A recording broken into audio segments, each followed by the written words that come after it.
Carlos Finney, o apóstolo dos avivamentos, de 1792 a 1875.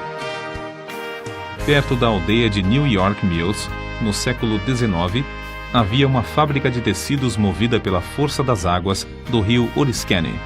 Certa manhã, os operários se achavam comovidos, conversando sobre o poderoso culto da noite anterior, ocorrido no prédio da escola pública. Não muito depois de começar o ruído das máquinas, o pregador, um rapaz alto e atlético, entrou na fábrica. O poder do Espírito Santo ainda permanecia sobre ele. Os operários, ao vê-lo, sentiram a culpa de seus pecados a ponto de terem de se esforçar para poderem continuar a trabalhar. Ao passar perto de duas moças que trabalhavam juntas, uma delas, no ato de emendar um fio, foi tomada de tão forte convicção que caiu em terra chorando. Segundos depois, quase todos em volta tinham lágrimas nos olhos, e em poucos minutos o avivamento encheu todas as dependências da fábrica. O diretor, vendo que os operários não podiam trabalhar, achou que seria melhor que cuidassem da salvação da alma e mandou que parassem as máquinas. A comporta das águas foi fechada e os operários se ajuntaram em um salão do edifício. O Espírito Santo operou com grande poder e dentro de poucos dias quase todos se converteram. Disse acerca desse pregador, Carlos Finney, que, depois de ter ministrado a palavra em Gouverneur, no estado de New York, não houve baile nem representação de teatro na cidade durante 6 anos. Calcula-se que durante os anos de 1857 e 1858, mais de 100.000 pessoas foram ganhas para Cristo pela obra direta e indireta de Finney. A sua autobiografia é o mais maravilhoso relato de manifestação do Espírito Santo, excetuando o livro de Atos dos Apóstolos. Abaixo das Sagradas Escrituras, alguns consideram o livro Teologia Sistemática, de sua autoria, a maior obra sobre teologia que existe. Como explicar o seu êxito tão destacado nos anais dos servos da Igreja de Cristo? Sem dúvida, era, antes de tudo, o resultado da sua profunda conversão. Nasceu de uma família descrente e se criou em um lugar onde os membros da igreja conheciam apenas a formalidade fria dos cultos. Finney era advogado. Ao encontrar nos seus livros de jurisprudência muitas citações da Bíblia, comprou um exemplar com a intenção de conhecer as Escrituras. O resultado foi que, após a leitura, achou mais e mais interesse nos cultos dos crentes. Acerca da sua conversão, ele relata na sua autobiografia o seguinte: ao ler a Bíblia, ao assistir às reuniões de oração e ouvir os sermões de Sr. Gale, percebi que não me achava pronto a entrar nos céus. Fiquei impressionado especialmente com o fato de as orações dos crentes, semana após semana, não serem respondidas. Li na Bíblia: pedi e dar-se-vos-á, buscai e encontrareis, batei e abrir-se-vos-á. Li também que Deus é mais pronto a dar o Espírito Santo aos que lhe o pedirem do que os pais terrestres a darem boas coisas aos filhos. Ouvi os crentes pedirem um derramamento do Espírito Santo se confessarem, depois que não receberam. Exortavam uns aos outros a se despertarem para pedir em oração um derramamento do Espírito de Deus e afirmavam que assim haveria um avivamento com a conversão de pecadores. Mas, ao ler mais a Bíblia, vi que as orações dos crentes não eram respondidas porque não tinham fé, isto é, não esperavam que Deus lhes daria o que pediam.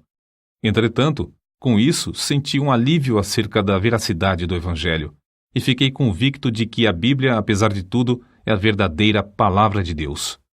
Foi num domingo de 1821 que assentei no coração resolver o problema sobre a salvação da minha alma e ter paz com Deus.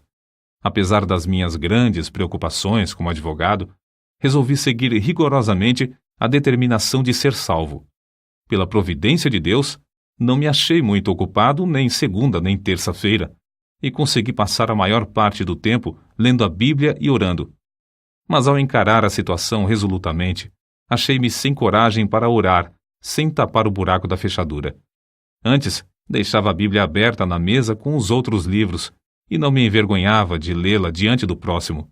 Mas então, se entrasse alguém, eu colocaria um livro aberto sobre a Bíblia para escondê-la. Durante a segunda e a terça-feira, a minha convicção aumentou, mas parecia que o coração se havia endurecido. Eu não podia chorar nem orar. Terça-feira, à noite, senti-me muito nervoso e parecia-me estar perto da morte. Reconhecia que, se eu morresse, por certo iria para o inferno. De manhã cedo, fui para o gabinete. Parecia que uma voz me perguntava: por que esperas? Não prometeste dar o coração a Deus? O que experimentas fazer? Alcançar a justificação pelas obras? Foi então que vi claramente, como qualquer vez depois, a realidade e a plenitude da propiciação de Cristo. Vi que sua obra era completa, e em vez de eu necessitar de uma justiça própria para Deus me aceitar, tinha de sujeitar-me à justiça de Deus por intermédio de Cristo. Sem o saber, fiquei imóvel. Não sei por quanto tempo, no meio da rua, no lugar onde a voz de dentro se dirigiu a mim. Então, me veio a pergunta: aceitá-lo-ás agora? Hoje? Repliquei: aceitá-lo-ei hoje, ou me esforçarei para isso até morrer. Em vez de ir ao gabinete, voltei para entrar na floresta, onde podia derramar a alma sem alguém me ver nem me ouvir. Porém, o meu orgulho continuava a se manifestar. Passei por cima de um alto e andei furtivamente atrás de uma cerca, para que ninguém me visse, e pensasse que ia orar. Penetrei dentro da mata cerca de meio quilômetro, onde achei um lugar mais escondido entre algumas árvores caídas. Ao entrar, disse a mim mesmo: entregarei o coração a Deus, ou então não sairei daqui. Mas, ao tentar orar, o coração não queria. Pensara que, uma vez sozinho, onde ninguém pudesse ouvir-me, podia orar livremente. Porém, ao experimentar fazê-lo, achei-me sem coisa alguma a dizer a Deus. Toda vez que tentava orar, parecia-me ouvir alguém chegando. Por fim, achei-me quase em desespero. O coração estava morto para com Deus e não queria orar. Então, reprovei-me a mim mesmo por ter me comprometido a entregar o coração a Deus antes de sair da mata. Comecei a pensar que Deus já me tivesse abandonado. Achei-me tomado de uma fraqueza demasiadamente grande para ficar de joelhos. Foi justamente nessa altura que pensei novamente que eu via alguém se aproximando e abri os olhos para ver. Logo foi-me revelado que o orgulho do meu coração era a barreira entre mim e a minha salvação. Fui vencido pela convicção do grande pecado de eu envergonhar-me se alguém me encontrasse de joelhos perante Deus, e bradei em alta voz que não abandonaria o lugar, nem que todos os homens da terra e todos os demônios do inferno me cercassem.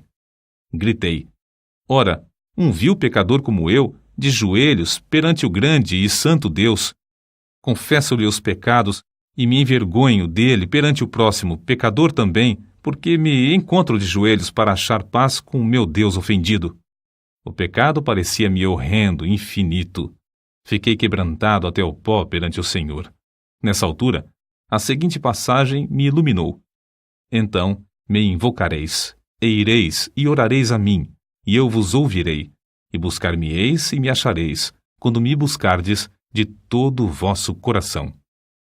Continuei a orar e a receber promessas e a apropriar-me delas. Não sei por quanto tempo. Orei até que, sem saber como, achei-me voltando para a estrada. Lembro-me de que disse a mim mesmo: se eu me converter, pregarei o Evangelho. Na estrada, voltando para a aldeia, certifiquei-me da preciosa paz e da gloriosa calma na minha mente. Que é isso? Perguntei-me a mim mesmo. Entristecera eu o Espírito Santo até retirar-se de mim? Não sinto mais convicção. Então, lembrei-me de que dissera a Deus que confiaria na sua palavra. A calma de meu espírito era indescritível. Fui almoçar, mas não tinha vontade de comer. Fui ao gabinete, mas meu sócio não voltara do almoço. Comecei a tocar a música de um hino no rabecão, como de costume. Porém, ao começar a cantar as palavras sagradas, o coração parecia derreter-se e só podia chorar. Ao entrar e fechar a porta atrás de mim, parecia-me ter encontrado o Senhor Jesus Cristo face a face. Não me entrou na mente, na ocasião, nem por algum tempo depois, que era apenas uma concepção mental. Ao contrário, parecia-me que eu o encontrara como encontro qualquer pessoa. Ele não disse coisa alguma, mas olhou para mim de tal forma que fiquei quebrantado e prostrado aos seus pés. Isso, para mim, foi, depois, uma experiência extraordinária, porque parecia-me uma realidade, como se ele mesmo ficasse em pé perante mim, e eu me prostrasse aos seus pés, e lhe derramasse a minha alma. Chorei alto e fiz tanta confissão quanto foi possível entre soluços. Parecia-me que lavava os seus pés com as minhas lágrimas. Contudo, sem sentir ter tocado na sua pessoa. Ao virar-me para me sentar, recebi o poderoso batismo com o Espírito Santo. Sem o esperar, sem mesmo saber que havia tal para mim, o Espírito Santo desceu de tal maneira que parecia encher-me corpo e alma. Senti-o como uma onda elétrica que me traspassava repetidamente. De fato, parecia-me como ondas de amor liquefeito, porque não sei outra maneira de descrever isso. Parecia o próprio fôlego de Deus. Não existem palavras para descrever o maravilhoso amor derramado no meu coração. Chorei de tanto gozo e amor que senti. Acho melhor dizer que exprimi, chorando em alta voz, as inundações indizíveis do meu coração. As ondas passaram sobre mim, uma após outra, até eu clamar: morrerei, se estas ondas continuarem a passar sobre mim. Senhor, não suporto mais. Contudo, não receava a morte. Não sei por quanto tempo este batismo continuou a passar sobre mim e por todo o meu ser, mas sei que era já noite quando o dirigente do coro veio ao gabinete para me visitar. Encontrou-me nesse estado de choro, aos gritos, e perguntou: Sr. Finney, que tem? Por algum tempo não pude responder-lhe. Então ele perguntou mais: Está sentindo alguma dor? Com dificuldade, respondi: Não, mas sinto-me demasiado feliz para viver. Saiu e, daí a pouco, voltou acompanhado por um dos anciãos da igreja. Esse ancião sempre foi um homem de espírito ponderado e quase nunca ria.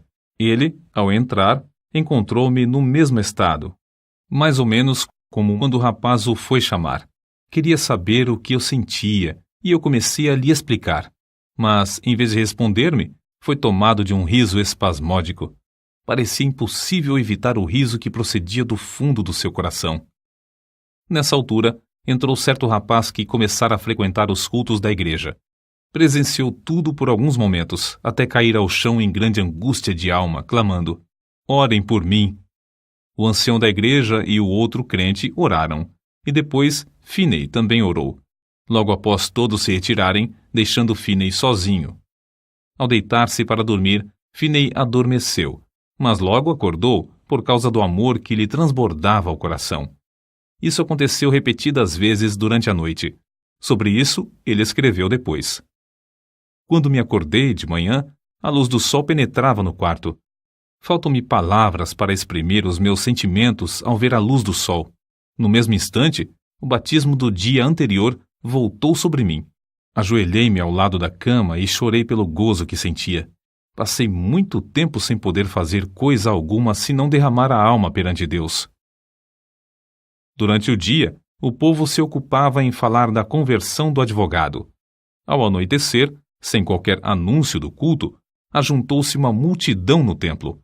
Quando Finney relatou o que Deus fizera na sua alma, muitos foram profundamente tocados. Um sentiu-se tão convicto que voltou a casa sem o chapéu. Certo advogado afirmou: É claro que ele é sincero, mas que enlouqueceu é evidente. Finney falou e orou com grande liberdade. Realizavam-se cultos todas as noites por algum tempo, aos quais assistiam pessoas de todas as classes. Esse grande avivamento espalhou-se para muitos lugares em redor. Finney continuou: Por 8 dias, depois da sua conversão, o meu coração permanecia tão cheio que não sentia desejo de comer nem de dormir. Parecia-me que tinha um manjar para comer que o mundo não conhecia. Não sentia necessidade de alimentar-me nem de dormir. Por fim, cheguei a ver que devia comer como de costume e dormir quanto fosse possível. Grande poder acompanhava a palavra de Deus. Todos os dias, admirava-me ao notar como poucas palavras, dirigidas a uma pessoa, traspassavam-lhe o coração como uma seta. Não demorei muito em ir visitar meu pai. Ele não era salvo. O único membro da família que fizera a profissão de religião era meu irmão mais novo. Meu pai encontrou-me no portão e me perguntou: "Como tem passado, Carlos?" Respondi-lhe: "Bem, meu pai, tanto no corpo como na alma. Meu pai, o senhor já é idoso. Todos os seus filhos estão crescidos e casados, e nunca ouvi alguém orar na sua casa." Ele baixou a cabeça e começou a chorar, dizendo: "É verdade, Carlos. Entre e você mesmo ore." Entramos e oramos. Meus pais ficaram comovidos e, não muito depois, converteram-se. Se a minha mãe tinha qualquer esperança antes, ninguém o sabia. Assim, esse advogado, Carlos G. Finney, perdeu todo o gosto pela sua profissão e se tornou um dos mais famosos pregadores do Evangelho. Acerca de seu método de trabalhar, ele escreveu: "Dei grande ênfase à oração como indispensável, se realmente queríamos um avivamento. Esforçava-me por ensinar a propiciação de Jesus Cristo, sua divindade, sua missão divina, sua vida perfeita, sua morte vicária, sua ressurreição, a necessidade de arrependimento e de fé, a justificação pela fé e outras doutrinas que se tornaram vivas pelo poder do Espírito Santo. Os meios empregados eram simplesmente pregação, cultos de oração, muita oração em secreto, intensivo evangelismo pessoal e cultos para a instrução dos interessados. Eu tinha o costume de passar muito tempo orando. Acho que, às vezes, orava realmente sem cessar. Achei também grande proveito em observar frequentemente dias inteiros de jejum em secreto. Em tais dias, para ficar inteiramente sozinho com Deus, eu entrava na mata, ou me fechava dentro do templo. Vê-se no seguinte relato a maneira como Finney e seu companheiro de oração, o irmão Nash, bombardeavam os céus com as suas intercessões. Quase 1 quilômetro distante da residência do Sr. S., morava certo adepto do universalismo. Nos seus preconceitos religiosos, recusava-se a assistir aos cultos. Certa vez, o irmão Nash, que se hospedava comigo na casa do Sr. S., retirou-se para dentro da mata para lutar em oração, sozinho, bem cedo de madrugada, conforme seu costume. A atmosfera era tal nessa ocasião que se ouvia qualquer som de longe. O universalista, ao levantar-se de madrugada, saiu de casa e ouviu a voz de quem orava e, apesar de não compreender muitas das palavras, reconheceu quem orava. E isso traspassou-lhe o coração como uma flecha. Sentiu a realidade da religião como nunca. A flecha permanecia, e ele achou alívio somente crendo em Cristo. Acerca do espírito de oração, Finney afirmou que era coisa comum nesses avivamentos os recém-convertidos se acharem tomados pelo desejo de orar noites inteiras até lhes faltarem as forças físicas. O Espírito Santo constrangia grandemente o coração dos crentes, que sentiam constantemente a responsabilidade pela salvação das almas imortais. A solenidade da mente se manifestava no cuidado com que falavam e se comportavam. Era muito comum encontrar crentes juntos, caídos de joelhos em oração, em vez de ocupados em palestras. Em certo tempo, quando as nuvens de perseguição enegreciam cada vez mais, Finney, como era seu costume, sob tais circunstâncias, sentia-se dirigido a dissipá-las, orando. Em vez de falar pública ou particularmente acerca das acusações, ele orava. Acerca da sua experiência, escreveu: "Eu olhava para Deus com grande anelo, dia após dia, rogando que Ele me mostrasse o plano a seguir e a graça para suportar a borrasca. O Senhor mostrou-me, em uma visão, o que eu tinha de enfrentar. Ele chegou-se tão perto de mim, enquanto eu orava, que a minha carne literalmente estremecia sobre os ossos.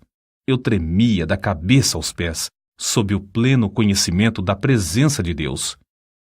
Acrescentamos mais um exemplo, tirado da sua autobiografia, que mostra a maneira com que o Espírito Santo operava em sua pregação. Ao chegar na hora anunciada para iniciar o culto, achei o prédio da escola repleto, por isso tive de ficar em pé perto da entrada. Cantamos um hino, isto é, o povo pretendia cantar. Entretanto, Eles não tinham o costume de cantar os hinos de Deus e cada um desentoava à sua própria maneira. Não podia conter-me. Lancei-me de joelhos e comecei a orar. O Senhor abriu as janelas dos céus, derramou o espírito de oração e entreguei-me de toda a alma a orar. Não escolheram um texto, mas logo ao levantar-me dos joelhos, eu disse: Levantai-vos, saí deste lugar, porque o Senhor há de destruir a cidade. Acrescentei que havia 2 homens, um se chamava Abraão e outro Ló. Contei-lhes como Ló se mudara para Sodoma. O lugar era excessivamente corrupto. Deus resolveu destruir a cidade e Abraão orou por Sodoma. Mas os anjos acharam somente um justo lá. Era Ló. Os anjos disseram: Tens alguém mais aqui? Teu genro e teus filhos e tuas filhas e todos quantos tens nessa cidade, tira-os fora deste lugar, porque nós vamos destruir este lugar, porque o seu clamor tem engrossado diante da face do Senhor, e o Senhor nos enviou a destruí-lo. Ao relatar estas coisas, os ouvintes se mostraram irados a ponto de me açoitarem. Nessa altura, deixei de pregar e lhes expliquei que compreendera que nunca se realizara culto ali e que eu tinha o direito de, assim, considerá-los corruptos. Salientei isso com mais e mais ênfase e com o coração cheio de amor, até não poder mais conter-me. Depois de eu assim falar, cerca de 15 minutos, parecia ter vindo sobre os ouvintes uma tremenda solenidade, os quais começaram a cair ao chão, clamando e pedindo misericórdia. Se eu tivesse tido uma espada em cada mão, não os poderia derrubar tão depressa como caíram. De fato, 2 minutos depois de os ouvintes sentirem o choque do espírito vir sobre eles, quase todos estavam ou caídos de joelhos ou prostrados ao chão. Todos os que podiam falar de qualquer maneira oravam por si mesmos. Tive de deixar de pregar porque os ouvintes não prestavam mais atenção. Vi o ancião que me convidara para pregar sentado no meio do salão, olhando em redor, estupefato. Gritei bem alto para ele ouvir, apesar da balbúrdia, pedindo-lhe que orasse. Caiu de joelhos e começou a orar em voz retumbante, mas o povo não prestou atenção. Gritei: Vós não estáis ainda no inferno. Quero dirigir-vos a Cristo. O coração transbordava de gozo ao presenciar tal cena. Quando pude dominar os meus sentimentos, virei-me para um rapaz que estava perto de mim. Consegui atrair a sua atenção e preguei a Cristo, em voz bem alta, ao seu ouvido. Logo, ao olhar para a cruz de Cristo, ele acalmou-se por um pouco e então rompeu em oração pelos outros. Depois, fiz o mesmo com um outro, depois com mais outro e continuei assim, tratando com eles até a hora do culto da noite, na aldeia. Deixei o ancião que me convidara a pregar para continuar a obra com os que oravam. Ao voltar, havia tantos clamando a Deus que não pudemos encerrar a reunião, que continuou o resto da noite. Ao amanhecer o dia, alguns ainda permaneciam com a alma ferida.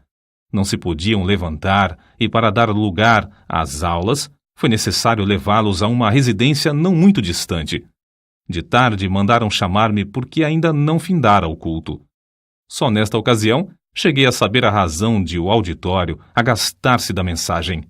Aquele lugar cognominava-se Sodoma, e havia somente um homem piedoso lá, a quem o povo tratava de Ló.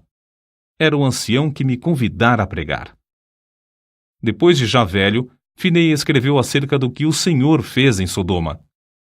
Embora esse avivamento caísse tão repentinamente sobre eles, era tão empolgante ver que as conversões eram profundas e a obra permanente e genuína. Nunca ouvi falar em qualquer repercussão desfavorável. Não foi só na América do Norte que Finney viu o Espírito Santo cair e abater os ouvintes em terra. Na Inglaterra, durante os 9 meses de evangelização que Finney promoveu lá, multidões também se prostraram enquanto ele pregava. Em certa ocasião, mais de 2.000 de uma vez. Alguns pregadores confiam na instrução e ignoram a obra do Espírito Santo. Outros, com razão, rejeitam tal ministério infrutífero e sem graça. Oram a Deus para que o Espírito Santo tome a direção e alegram-se no grande progresso da obra de Deus. Mas ainda outros, como Finney, Dedicam-se a buscar o poder do Espírito Santo sem desprezar a arma de instrução e veem resultados incrivelmente mais vastos.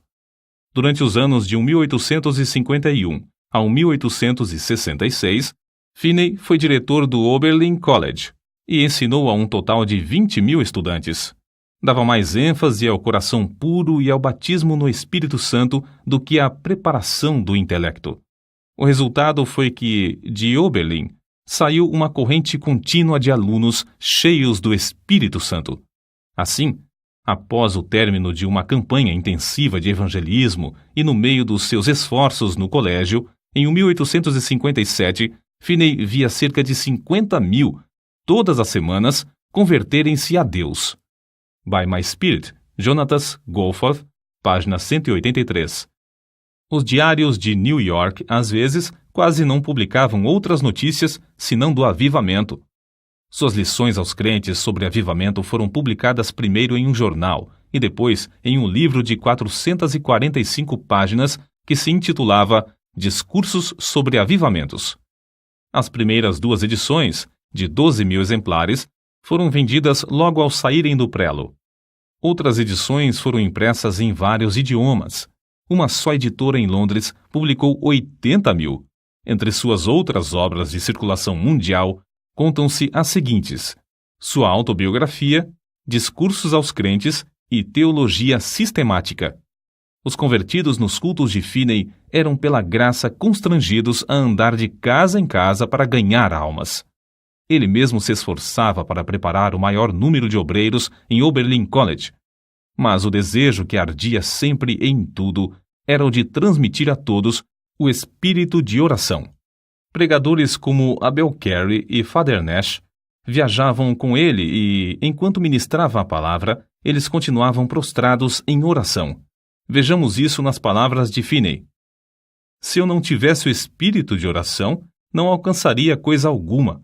Se por um dia ou por uma hora eu perdesse o espírito de graça e de súplica, não poderia pregar com o poder e fruto, e nem ganhar almas pessoalmente.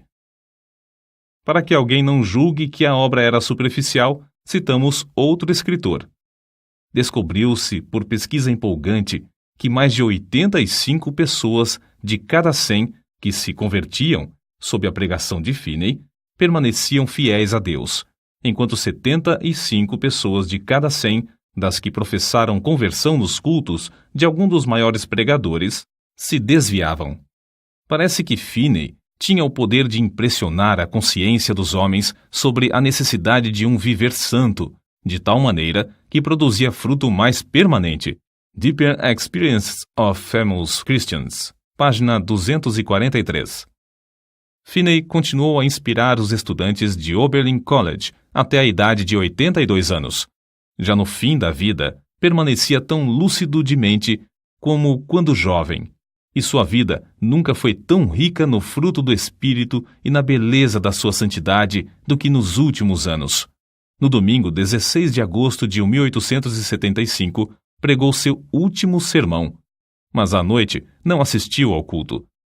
Ao ouvir os crentes cantarem Jesus, Lover of My Soul, Let Me to Thy Bosom Fly, saiu até o portão da frente da casa e com estes que tanto amava, cantou na terra pela última vez.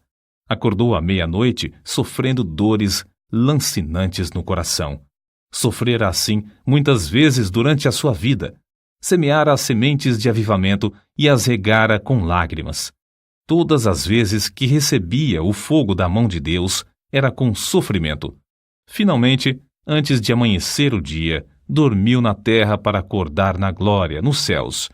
Faltavam-lhe apenas 13 dias para completar 83 anos de vida aqui na terra.